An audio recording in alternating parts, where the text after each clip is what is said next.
Rod Cruce here.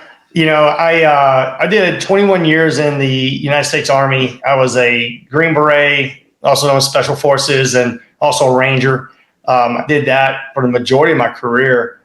Started out as an enlisted guy and was about 10 years enlisted, and then switched over and became an officer and went to officer candidate school. They call that a Mustang, and had a great career.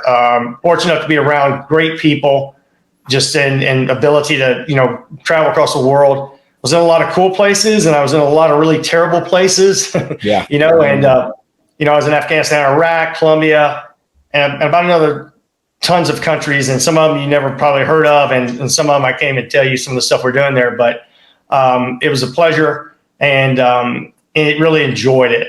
And it really was a foundation for me as a leader to come out and start my own business as well.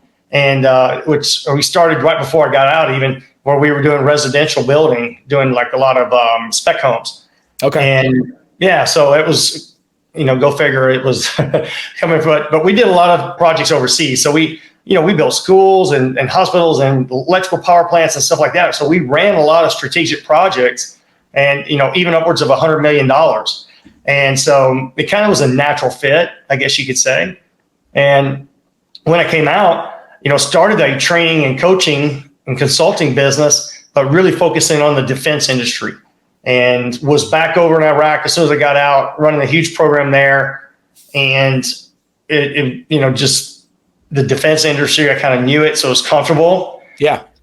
Did that for a while, and then, looked at these defense contractors, and I said, okay, we're going to start doing project management stuff. And so we started providing a bunch of special forces guys as project managers to some of these electrical contractors, some of these builders, because we understood the big picture, we understood the landscape, and we brought all that technical knowledge and put it together in a management piece to where it made sense.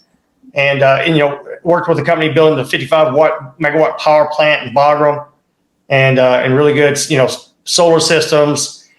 They came out of that and then went into building modular data centers for NASA, and put those in play, and did that for the Air Force as well. And then, of course, sequestration took over in 2014. And so I decided to pivot to something a little bit more predictable. And that's when I got into more of the construction. I'd already been in the construction business quite a bit, but more in the restoration world, and then bought a failing restoration company, and then, kind of new to that industry, but wasn't really new to it, and ended up turning that company around, selling that a couple years back, and then starting Trifecta Growth Institute, which is my focus now, because I saw a big need in the industry for some assistance, and helping companies turn around and transform from not doing so well. And just like your podcast talks about growth, if you're not growing, you're dying, is the way I look at it. So, and that's what we focus on. We focus on growing people, focus on growing businesses by growing people, because that's what's going to grow your business is your people. You got to get the right people there, and you got to get them the tools they need. And that's what we believe in.